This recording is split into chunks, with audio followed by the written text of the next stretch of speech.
There we go. There we go. Ah, hey everybody. It is Thursday.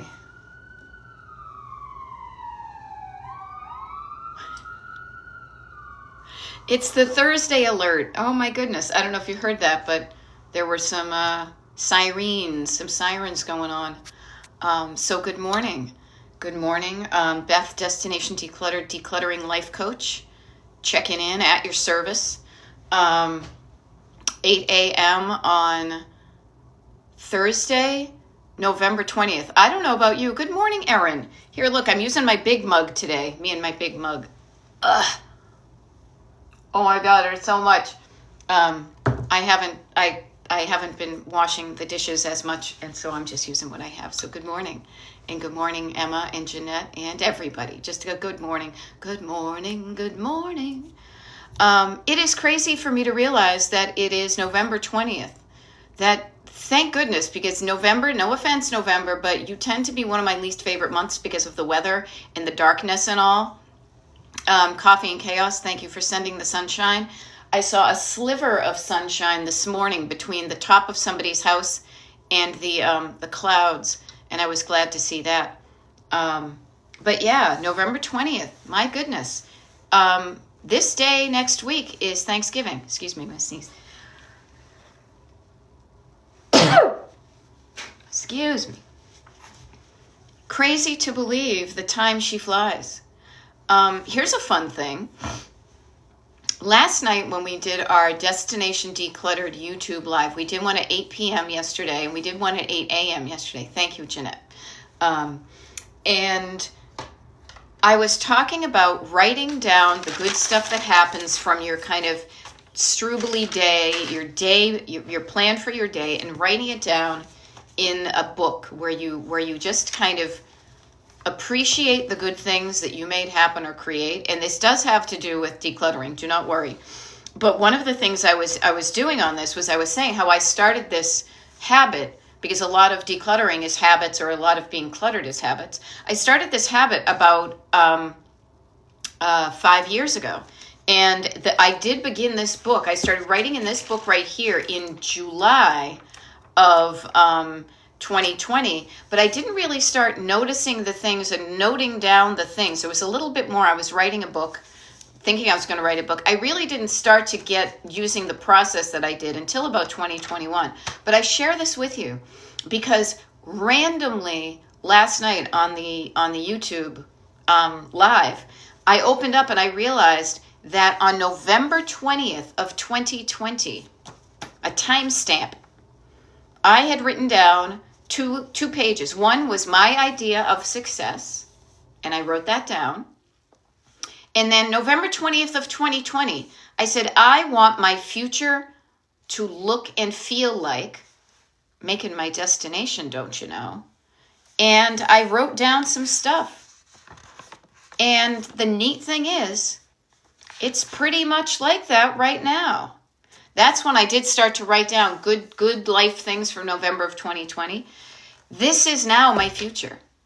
This is now the future that I dreamed about and wanted it to be like this 5 years ago. So think about this now. What could you do today? And you could do something today so that you kind of even just plant a seed of what would I like my life to be like in 5 years. That in 5 years, I could look back and say, this was the time of my life. I had the time of my, no, not that one, silly. This was the time where I said, hey, I want to either change the things I don't like and keep going the things that I do like, because that's where I am right now. Much like decluttering is often kind of changing a lot of the stuff that we don't like, but not just change. It's also maintaining, the changing and the maintaining, because now I'm in maintenance mode on a lot of things. And I want to maintain the decluttered house, the way my life is going, continuing to try to change the things that I want to change. And I'm here to help you with that too, okay? But I just thought that was kind of interesting. I just opened it up, and lo and behold, it was 5 years ago. And that seems like a minute. So 5 years from now, in November of 2030, just something to think about. But in the meantime, here we are. It is November 20th of 2025, and we are here today. So notice us time traveling. We're here in 2025. We can imagine what it's like out in the future. In 2030, we can reminisce and try to recall what was happening in 2020. But those things are both fuzzy, both in the fact that we don't remember things. I don't remember things unless I write them down. And also we can't write, we can try to do things to predict the future, but we don't know. But we've got today. We've got tonight. Who needs tomorrow? So that being said, me and my kind of morning babbling here like this, what can we do? What can I do in this next, it's 8:07. I sign off at 9 o'clock, 53 minutes today. What can I help you with today so that you can be encouraged to do something, either keeping up with something that's working with you or changing something ever so slightly so it changes what you don't want? Put it in the comments and I'll help you with that. Couple things while you think about that, as I will review with you. Again, my name is Beth. I'm a decluttering life coach. My coaching is called Destination Decluttered. I do these TikTok lives daily. Tomorrow we have a declutter party. I do YouTube lives. Monday we have a declutter party. As a heads up, folks that are part of the email group, the Destination Decluttered email group, I will be opening my calendar in December for consultations for people who want to start one-on-one coaching, one-on-one declutter coaching, starting in January. And I'm doing that specifically because I want us to be able to kind of start right away after the new year, get your new year started in the right direction. And sometimes this type of year occasionally can be a little bit too chaotic. Okay. So I want you to know that I'm looking out for you. And there will be more of that coming up. What was the other thing I was just thinking of? I know what I can do. This may get you going.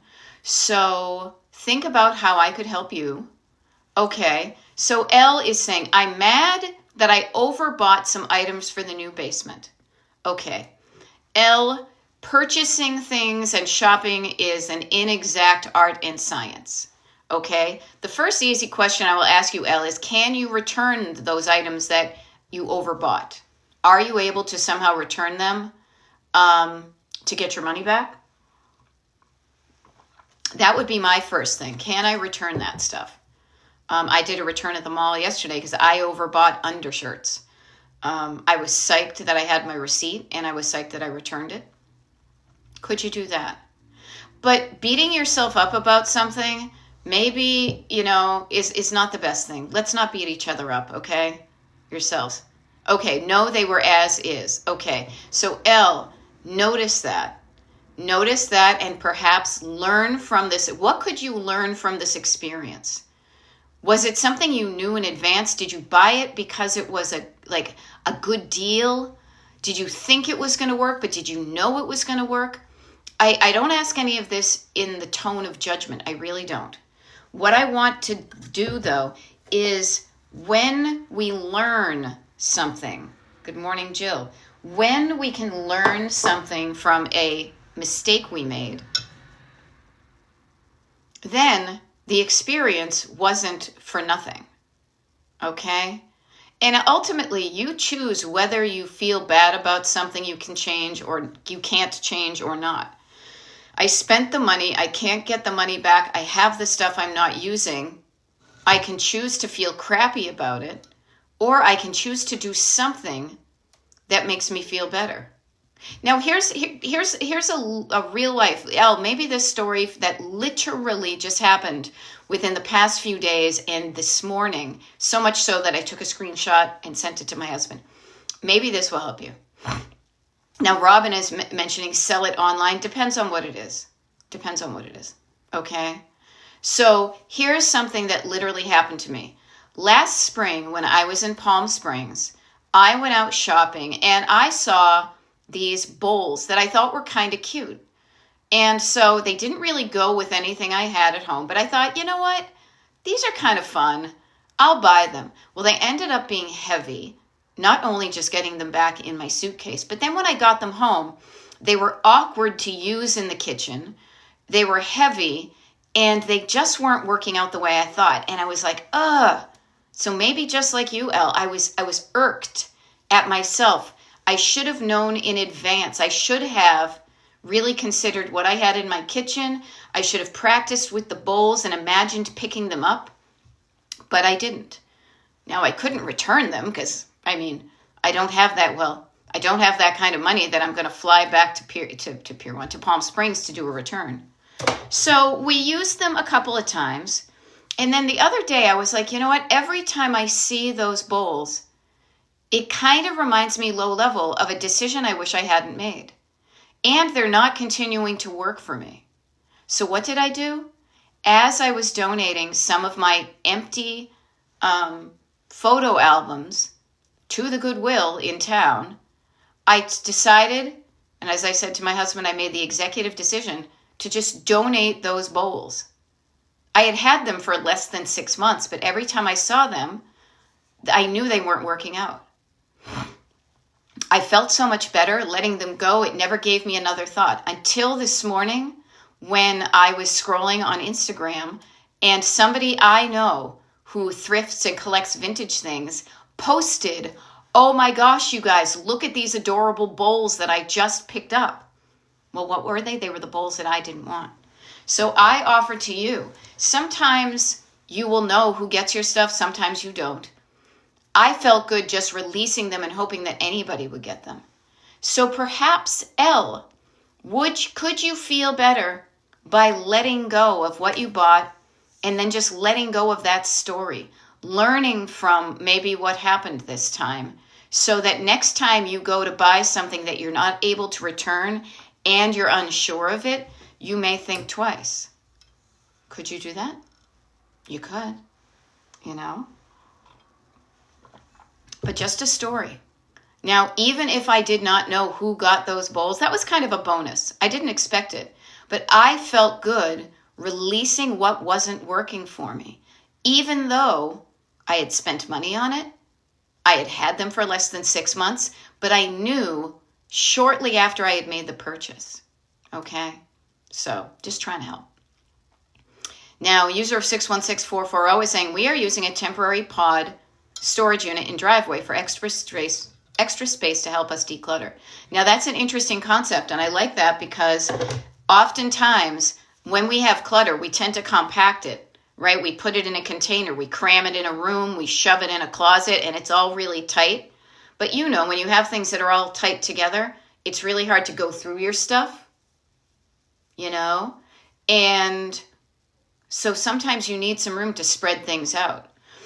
Now, I like temporary storage. Long-term storage is avoiding decisions. But as you're making decisions, sometimes as part of the decluttering process, just so everybody knows, it will, and feel free to write this down. I tell it to my clients all the time.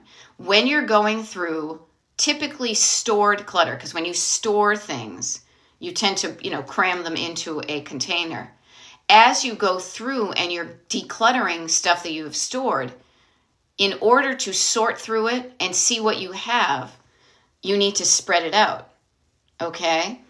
And sometimes in order to spread that out, maybe you need some temporary space to put in the pod. Just be mindful. Everybody, be mindful that your temporary storage doesn't turn into long-term storage, okay? Yeah. No, thank you. I look completely refreshed today. Why, thank you. It's a fluke.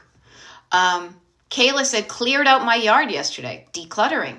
Yeah, mostly, and it feels so good. Yeah, I love that. Good stuff. Good stuff. Good morning, everybody. So couple things, if you're writing down some helpful things to get you decluttered, this is a nice little kind of 4-step process, okay? Absolute Menace is saying hard to get started sorting through papers, okay? I can help you with that. And I'm going to give everybody 4 quick tips, kind of 4 almost like chapter heads, to remind you of things you can do to get started decluttering. And then I will show you how it works with Absolute Menace. Okay, so the 4 things are, really quickly, number 1 is check out how you feel physically. As I like to say, this would be like the subtitle, from the crown on down. This is where in my coaching I use the word down a lot. So if you want to do a what do we call it? A hydration word every time, like you do a shot every time I say a word, pick the word down. You'll be hydrated in the next 5 minutes. So number 1 is check how you feel physically. From the crown on down, do a scan. How are you feeling? If a part of you lights up red that you're not doing well, you know, you've got heartburn, or your tummy's hungry, or you're rumbly, or you've got aches, do something to make yourself feel better physically right now. The number 2 is going to be the most important one, which affects everything we do, but we don't tend to even think about it, which is calming, pretty much for the most part, calming down your nervous system. Okay? What do I mean by that? By getting out of kind of the overwhelm or the doom and gloom and getting into a better mindset, a better headspace, so that you feel better, not just physically, but kind of mentally and emotionally, so that you'll be more encouraged to do something. Now, the next 2 steps are going to be writing down. So writing down what you have to do, making a list. Even if you've got the list up here, I don't care. Write it down so you can cross it off when you get it done. And that can help, especially if you have ADHD. That can help with the dopamine of, ta-da, I got it done, look at me, and you're getting your body involved in the decluttering, not just up here. The 4th one is when you write something down, it may feel overwhelming, and we want to chunk it down. So if what you wrote down is too big, we want to make it into smaller bits, okay? So those are the first things, okay? Heidi D, nice to see you. There we go. So, yeah, and Robin is saying, my mom has paid for storage units for over 20 years. Yeah, notice how not decluttering, clutter can cost you thousands of dollars. Yeah. Oh, we got a whole bunch of things here. I'm just trying to scroll. No apologies for being AWOL. There's no AWOL here. Where'd it go? There we go. So Absolute Menace. Hard to get started sorting through papers. Now, paper clutter is something that does pose a struggle for many people, and it used to for me too, as well as my family. Many of us, I'm a Gen Xer, many of us grew up in the pre-digital era, so we formed a lot of our habits in the only paper world. It's only a paper world, living over a cardboard sea, muslin sea, cardboard. Was the moon cardboard? Okay. So think about that. There is a line of demarcation between when we only had stuff on paper and now we're in what I like to call like the hybrid world. Okay. So one of the things that we are in the habit of doing is saving paper and not knowing why we do it. Okay, so Absolute Menace. Can you identify some paper, like and this is another thing, part of chunking down, like I said, writing down and chunking down categories, okay, categories. So what is one category, just one category of paper that you currently have that is adding to your clutter you're struggling with? Sometimes I ask for 3, because 3 is a magic number, because I watched a lot of Schoolhouse Rock. But it's early in the morning. Gotta get up early in the morning.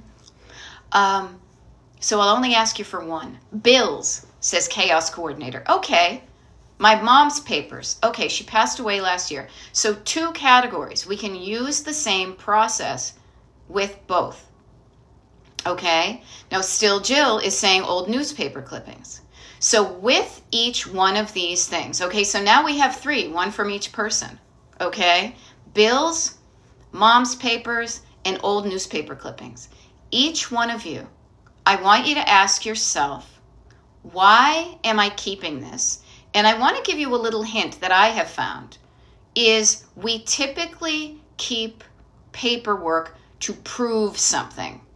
I've got the receipts, as they say. You know, I've got a receipt right there. I can prove something to somebody. Or, you know, it's a reminder to take action. Okay?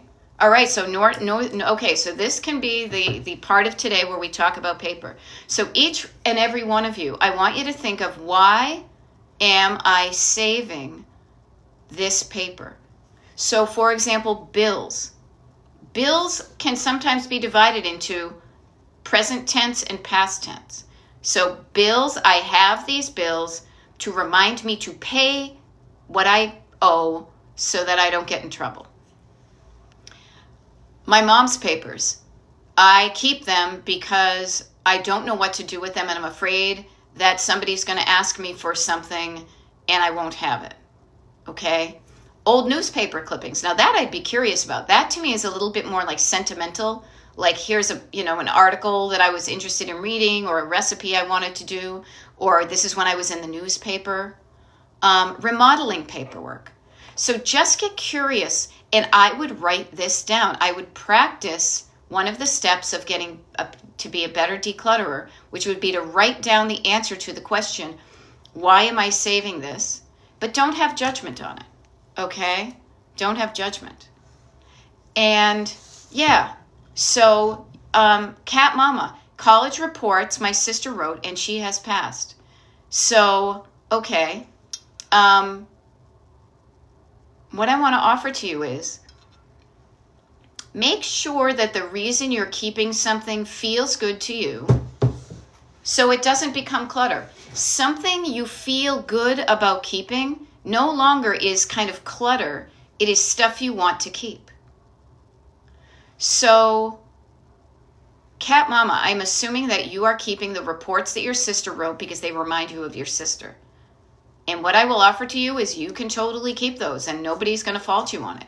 However, will you remember your sister even if you don't have that college report she wrote? Okay? Now, still, Jill, recipes. I've got some recipes. Could you make some of those recipes? Could you find out about those big world events even without those papers? Yeah. Now, sentimental, as you guys go. You could write down, Cat Mama, she was so smart. My sister was so smart, she got an A on a paper. I have gone through boxes of my sentimental paperwork in the past couple of weeks. Okay? When we save something paper, it is usually proof of something, whatever that proof is, to somebody else or to ourselves. So Delzier says, my old exams. What does that, keeping that old exam, what is that evidence of? Okay? Yeah. Now still Jill is saying, every now and then I go through these papers and it makes me happy to remember. So therefore, it's not clutter. Clutter is the stuff that you don't want. You're kind of in between. You've got some tension going on. Part of you wants to keep it. Part of you doesn't want to. All right? So let me scroll back. My mom's papers, because Absolute Menace, you're the one who started the paper thing. So your mom's papers, that is temporary stuff as you go through perhaps her estate. What I would offer to you is this. We had some paperwork from my husband's parents passing in a bag for years. But the bag didn't take up that much room. It was emotional to go through, but also it provided a sense, notice, it provides a sense of nervous system safety to keep something sometimes, to quell the fear that somebody's going to ask me for proof and I won't have it. So everybody here, I know this may not be what you expected to hear, that a decluttering life coach is going to tell you that it's okay to keep your papers. What I say is notice why you're keeping them and see if there's another way that you would be able to prove that to yourself or somebody else. And if there is, maybe you consider letting it go, or maybe you keep it, but you label it and you put it in a container with a date on it, and you save it for a year and you check in with it on November 20th of next year. Okay? Yeah, Heidi D found my old high school transcript the other day. Well, that proved something to somebody about how well you did in classes back then. Why do I keep it now? And your answer to that question is going to be different from mine. You're going to have a different feeling, and you can decide whether you keep it or not. I just say, make sure that you feel good about that decision.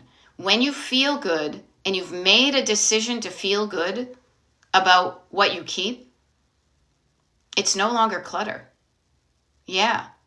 Now, still Jill says, I love to see my mom's handwriting when I come across it. And I did the same thing. I went through a bunch of, there are TikTok lives and YouTube lives and whatnot from this past week that I have shown you literally my trash can filled with stuff. I have gotten rid of many pieces of sentimental clutter, but when I see my grandmother's or my great aunt's or my dad's handwriting, because none of them are still around, I have kept evidence of that. Okay?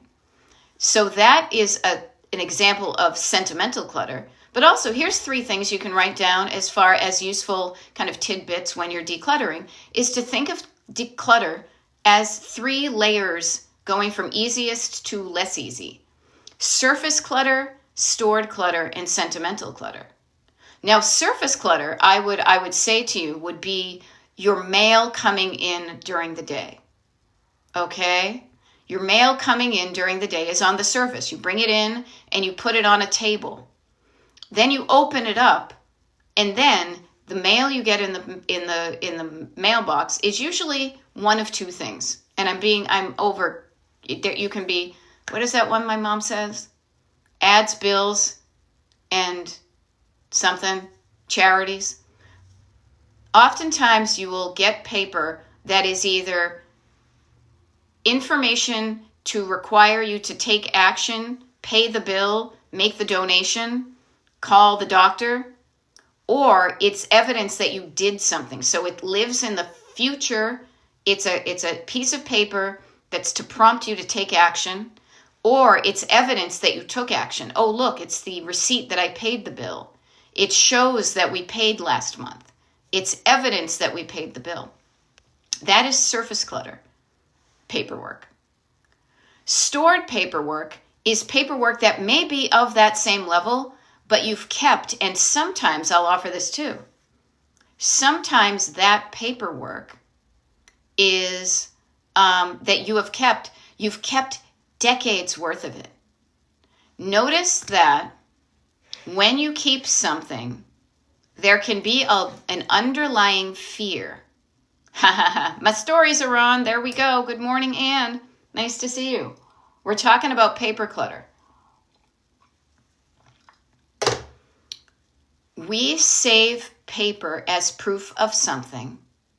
And this is where I want you to just kind of take the next couple of steps. Have a deeper conversation with yourself about why I have kept so many years worth of this kind of paper, if there's a quantity that goes back years. Okay? When was the last time I had to prove to somebody something with this paper? Okay? And yeah, still Jill says, I immediately throw out junk mail and put action mail in an easy to see place. I love that you have a system that works for you. One thing I will also offer that has changed the game with me that I will. Okay. So chaos coordinator. So let me finish. I'm ADHDing all over the place. Now I can't remember what I was going to say. Yeah. Welcome to my brain. This was it. Before you throw away your junk mail, find the 800 number on it and call them and tell them to get you off the mailing list so it doesn't come again. Okay? So Chaos Coordinator says, I have receipts from bills from years ago, facepalm. Okay, so don't judge yourself. I can tell by your facepalming emojis that you're judging yourself. You're just realizing that you have this. What I want to offer to you is this question, Chaos Coordinator. When, and no judgment, when was the last time you ever accessed one of those receipts from your bills from 2023 or before? Have you ever had to go back and prove something to somebody with those receipts from at least 2 years plus? If you haven't, notice that you can feel somewhat safe in probably shredding those and letting them go. Now, receipts from bills paid is one thing. Cheryl BV says, do I need to keep my divorce papers from 2019? I would say this. I have my divorce papers from 1990 something. I still have them. Because for the little bit of space they take up, it provides me peace of mind in case, we live in a post-apocalyptic, awful world and I need to prove to somebody that I got divorced in the 90s. It's no big deal. Paper does not take up a lot of room. So sometimes with things that are more important, even as a decluttering coach, I personally err on the side of having a little bit too much versus having not enough and feeling like, oh my gosh, what if I need that again? Alrighty. Yeah. Okay. So notice that. Alrighty. Yeah, and with the driver's license thing, you do need divorce papers, so that could be a thing. Yeah. Yeah, and still, Jill, notice you're in the sentimental paper. I will share this with you guys too. I literally just I have a big plastic tote. I don't like big plastic totes anymore. I like the thin ones. Okay. And I realized, and it's heavy and it's filled with, and I just put this on my desk today to go through. It's filled with a bunch of these heavy old binders. Diner Photos 1990. You know what I have is I have a lot of evidence that I had accumulated during my creative career. And any creative people will know about this. Pardon me, things are falling over here. This was my portfolio of creative work. I needed to prove to somebody I was creative in the hopes of getting a creative job. I don't have to do that anymore. Do I keep it for myself? Yes. Will I keep all of those? Do I need to show it to anybody anymore? No. So I will go through this and I will pull some of the stuff out. Some of the things I will keep as the history of me that I like seeing. Man, that was a good picture. I like that. All right. Yeah. So, yeah. Okay, so, and I'm backing up here. So it is totally okay to make a shrine to your past and enjoy reminding your stuff. This is not clutter then. It is my shrine to my past to remind me of who I was and therefore who I am. Yeah. Now, Cheryl BV, we have stories that go through our head, and I just want to kind of put this one on the witness stand, okay? Because I just am curious. You have a story in your head that says a lot of times after I've thrown something away, I immediately need it. So notice that you may have not decluttered, and again, no judgment, you may not have decluttered with intention and thoughtfulness. Okay?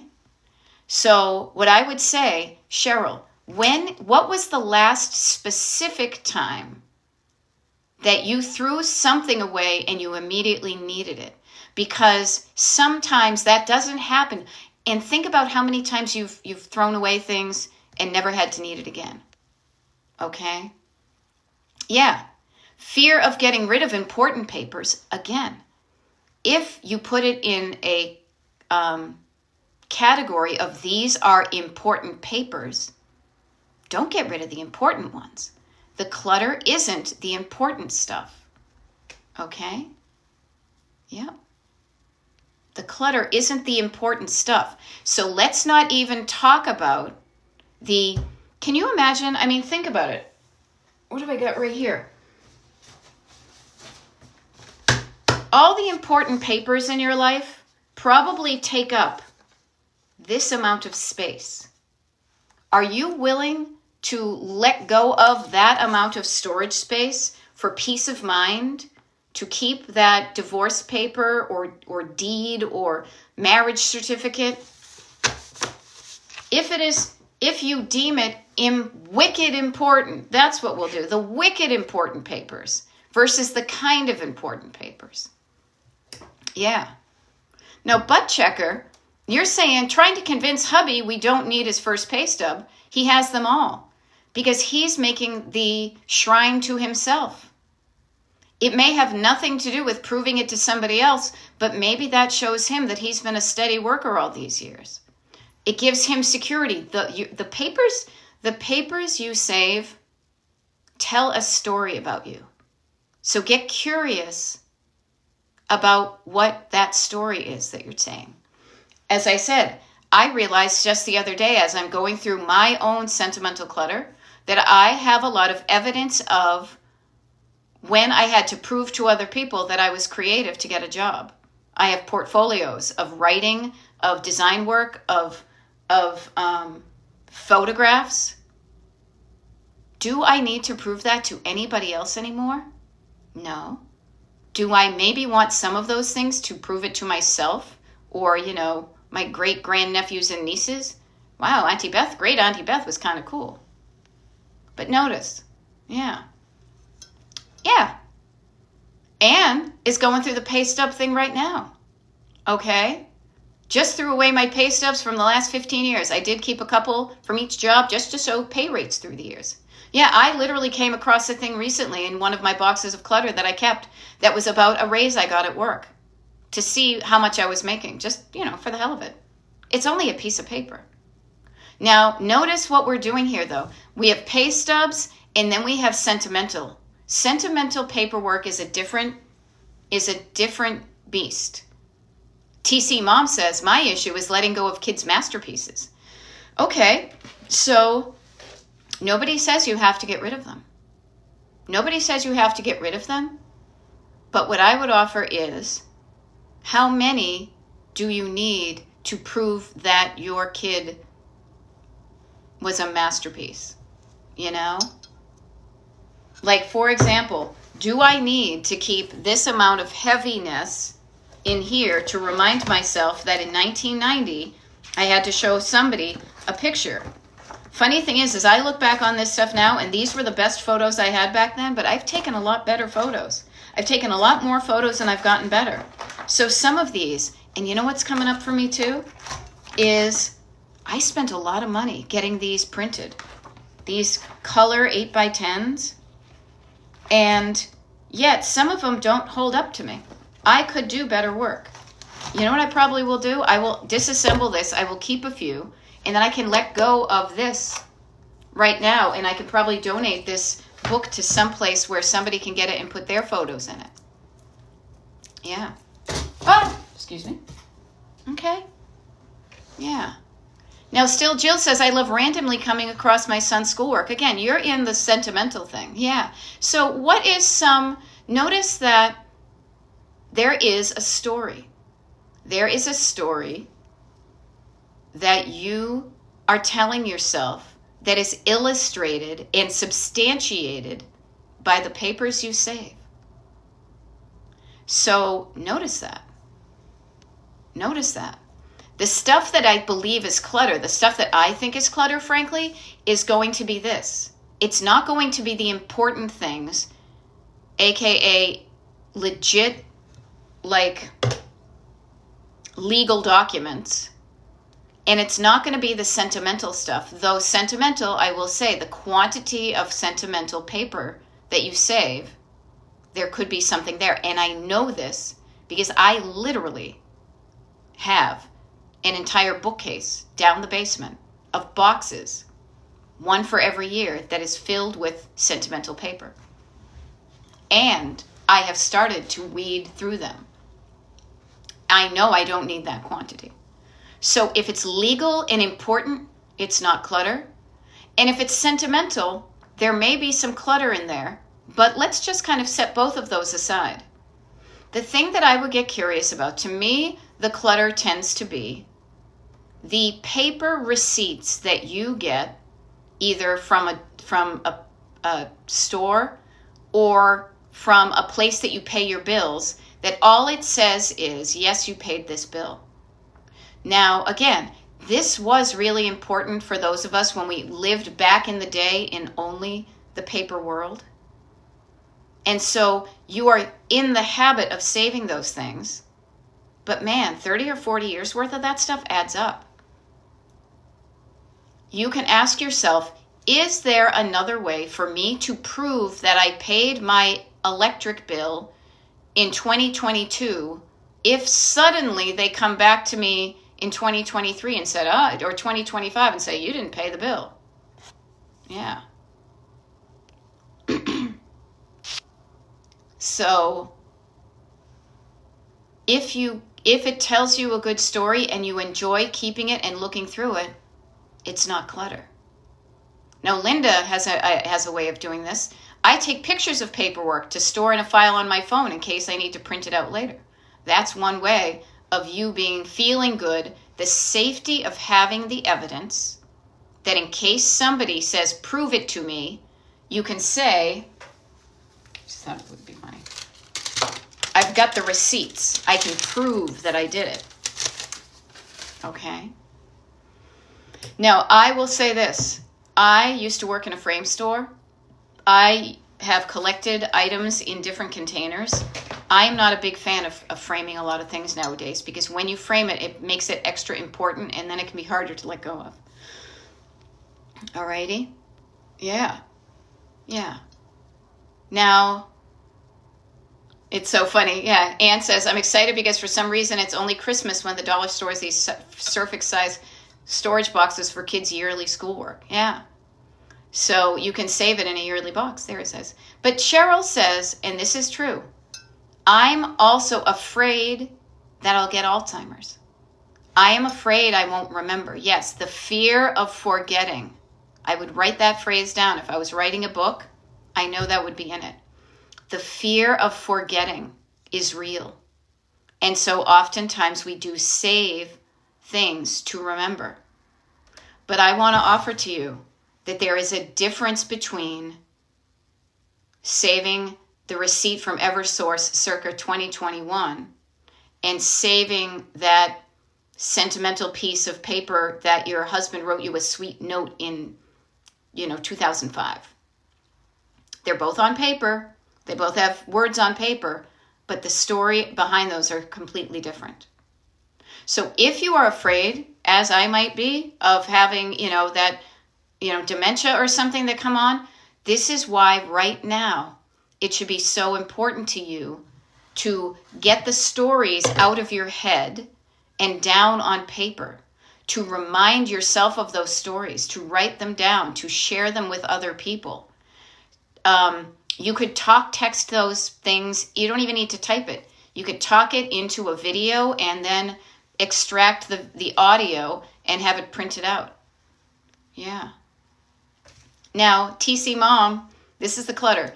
I am ADHD and have doom piles, but I force myself to move them to the right spot once a week. So I know what it's like to have ADHD and to coach people like that and to live with them. Trust me. Notice, though, you're not really decluttering. You didn't organize, you only moved. That's classic doom pile.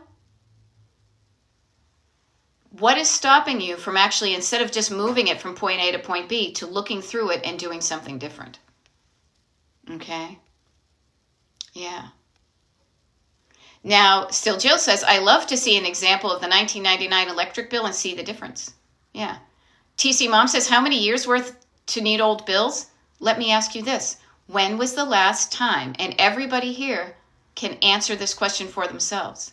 And my name, I just realized it's 8:45. Beth, Destination Decluttered. Excuse me. Decluttering life coach, Destination Decluttered. Ask yourself this.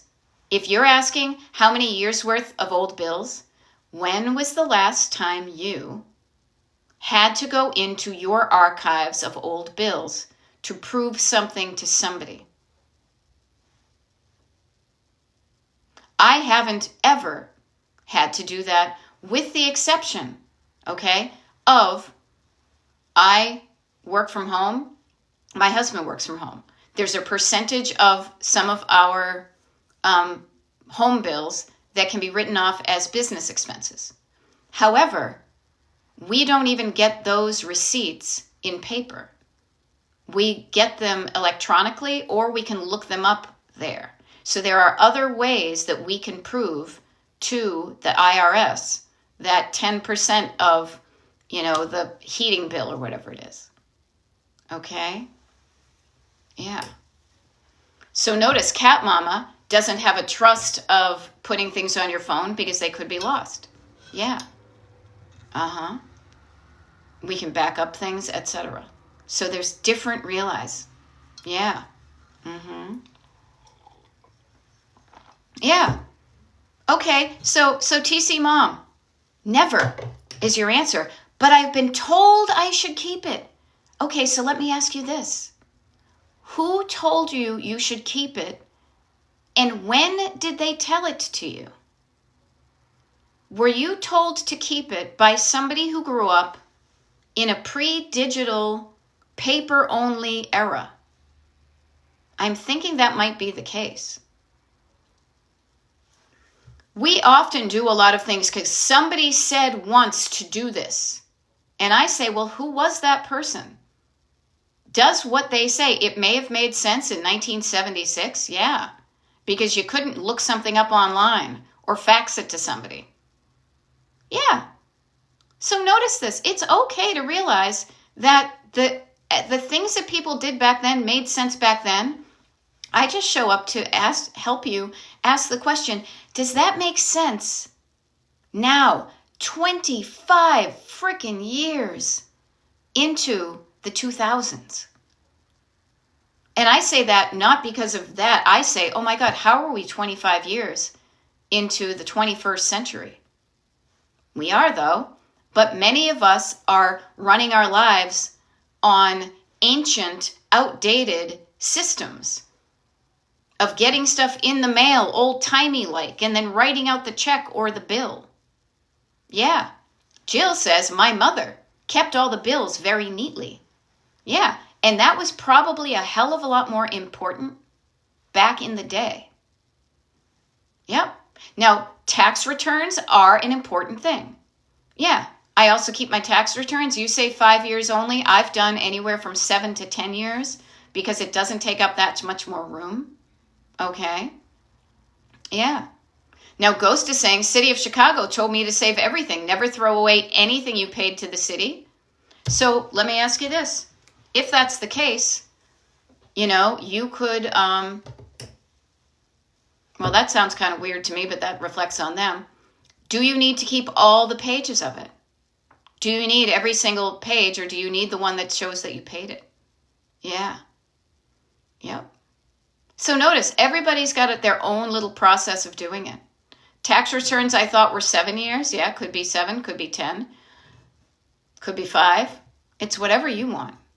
Yeah, this page intentionally left blank. Exactly. Or the one that they translated everything all into the different languages. So I'm always, even if I keep something, I will then whittle away only to the core one that I have. Now, Linda says, I have most of my receipts emailed or texted to my phone, even from the grocery store. So notice you are kind of a hybrid, So I show up to remind you, to ask yourself, wait a minute, why am I doing what I'm doing here? Is what I'm doing getting me the result I want? And to me, because I'm a decluttering life coach, the result you ideally want is a decluttered home, a home with less clutter in it. Does that mean empty and no paper? Well, to you it could be. To me, it's the right amount of paper so I can easily find what I'm looking for if I need it, easily use it for what I have, and easily put it away. My yearly paperwork fits in an Expando file that's about, 5 or 6 inches wide. And I do keep some paper, but the amount that I keep doesn't bug me. It provides me with a certain sense of nervous system safety, feeling safe that you have proof in case somebody wants you to prove something.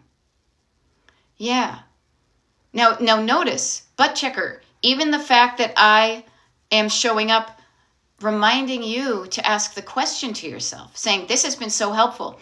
I have all my sister's bank and care center records, and I'm ready to let it go. So that's when you say to yourself, okay, in what scenario could I imagine that somebody would come to me, who would come to me asking me to prove something about my sister, and the proof is this paperwork? Now, with people who have passed, sometimes things take a while. But this is where I also say to you, it is totally okay to keep an organized box of paperwork so you know what it is of stuff, and you label it with the date so that you have it just in case. But then if a few years go by, you will know what's in there, and then you can easily let go of it. Yeah. Right. So we live in a paper and digital society. We were raised by people who lived typically in a paper-only society, and even right now, their systems are maybe not working for them if they're still around. This is giving you an opportunity to say, hey, what do I do with my paper? Do I have too much paper in my house? If I do, what kind of paper bugs me that I have too much of it? Now, I love sentimental stuff, so I am cool with a bookcase of boxes filled with sentimental paper down the basement. I love that. Would I love a bookcase full of boxes of old bills and receipts and stuff from Blue Cross or whatever? No, I don't want that. Yeah. Now, Butt Checker says I'm going to put it in a cute little vintage suitcase. Okay. And when you do that, before you do that though, for yourself, organize it. Put like items together. And when you put it in that, before you shut the case to the thing, take a piece of paper and write on it what it was. Almost make like a header sheet or a cover sheet for it, in case somebody else has to open that and they don't know what it is. The care records from my sister who passed away in 1972, I put them here in November of 2025. On the off chance that you forget what it is, and labeling things just makes it easier because you don't need to remember. All you need to do is read. Okay? Yeah. And TC Mom, yeah, this is something that a lot of people are concerned about too, is I've gotten into the habit of thinking of my kids having to deal with my stuff I decide to keep. Right? So if you have kids, and everybody's going to have somebody who's going to have to clean out their house, make it easy on them by making it easier on yourself right now. Okay? Now notice, everybody's perspective on this is a little bit different because it all is based on our personal experiences and what we've been told and what we've heard from other people. So, decide for yourself which papers you are keeping, intentionally keeping. Feel good about that, and then do something to make it easy for you to find it, or somebody else, easy for you to know what it is, label it, and easy for you to let go of it if you haven't used it in 10 years or so. Okay? Yeah, and notice Kate is saying, yeah, my dad had a folder labeled important papers. Thank God. Insurance, house, and info. So as you do that, in case you get hit by a bus and somebody's going through your stuff, when he passed, it helped Kate. And also, I bet it gave him huge peace of mind while he was alive. That if he needed to find insurance, house info, etc., he knew where to look for it. And I bet it gave him great peace of mind. Peace in his mind, in his nervous system. To know that when he died, he was leaving things in an easier way for you to deal with it. So do it for yourself. Yeah. Trying to keep it all small and organized because kids won't keep it all. Yeah. Nor should you expect them to. Yeah. Now, Cheryl BV says, what is considered important papers to pass on when you die? That, my dear, is a question that is best answered by the internet or a lawyer or ChatGPT. That we can all give our own personal advice, but there is some more professional advice of what to keep that you can find on the internet. Okay, so I would say if you are concerned about that, look that up, write down, look up what I should keep, what's the paperwork that should be easily to access. And I would say I would say bank records, wills, stuff about owning your car. Again, you're going to prove that somebody owned something. You're going to prove something to somebody. So think of paper as proof. Yeah, Patty is saying there are portfolio books that are when I die, and it's all your important documents. So there's something there when somebody's making some bucks off of a fancy notebook.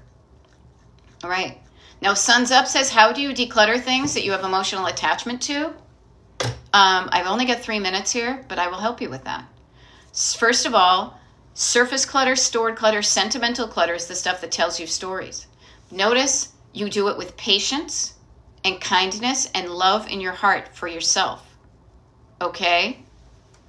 What you also do, where's my little thing, is notice you have a thing that you've attached an emotion to, or actually you've attached a story to it.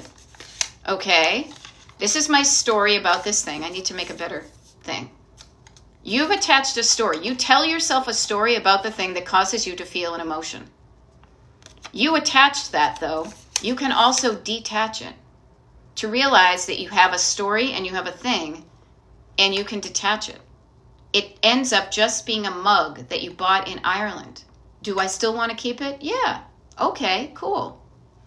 So do it with love in your heart and patience and at a pace that feels right to you. Okay? Yeah. And also look after your destination. Now, again, my name is Beth. I'm a decluttering life coach. I do TikTok lives, YouTube lives. Tomorrow we have a declutter party that anybody who's part of the email group is welcome to join. And if you want, you're also welcome to join the email group. It's always open. Go to my website, sign up. I'm just checking right here. Friday, November 21st, 10 a.m. Tomorrow, right after the TikTok live of tomorrow morning. Okay? So we've got that going on. So notice, everybody's got their own opinions of what to keep. Decide what's important to you. Yeah. Alrighty. So Suns Up says, I still have the stork lawn sign from 22 years ago. It's been in the back of my closet. So notice that has a story attached to it, that you had a baby 22 years ago. What I want to offer is, if what you're keeping is proof of something, see if there's is there anything else in the world that proves that you had a baby 22 years ago? It can be a little bit emotional to let go of those things, so you can choose to keep it, but make sure that whatever you're doing is leading you to your version of a decluttered life. Okay? Yeah. No, I love this. Sarah says, once you get this video uploaded, I'm going to watch it again while decluttering. Awesome. Yeah, I will call this one the paper, the one where we talked a lot about paper. How's that? Okay, Sarah T. It will also be the one that is going to be for Thursday, November 20th. Okay? Now, TikTok is telling me I need to sign off. So let me do this. You're welcome. Yeah. Yeah, she wasn't in her things. She's in my heart. Yeah. The stories don't live in the item. The stories live in your heart. Okay? So notice this. Notice this. Alrighty. You can choose to save things at certain times in your life, but anytime you want to let it go, it's okay. It's okay. Feel good about the decisions you make. Feel good about the pace you do it with. I'm going to go through it myself. I am going through it myself. There will be no photographs in this thing later on today. I will throw some of them away. I will keep some of them. All right, we're all going through this journey, but you're not alone. We're together. And if you like what you are hearing, again, my name is Beth. I'm a decluttering life coach. My coaching is called Destination Decluttered. And I do TikTok lives, YouTube lives, declutter parties, Zooms, one-on-one coaching coming up. If you want to be in the loop for all of that, just send me your email address and I'll make sure I got a connection for that. All right. But I got to go. You have a good day. And you got this. You can do this. Okay? Bye. I can never hit the button at the right time. There we go.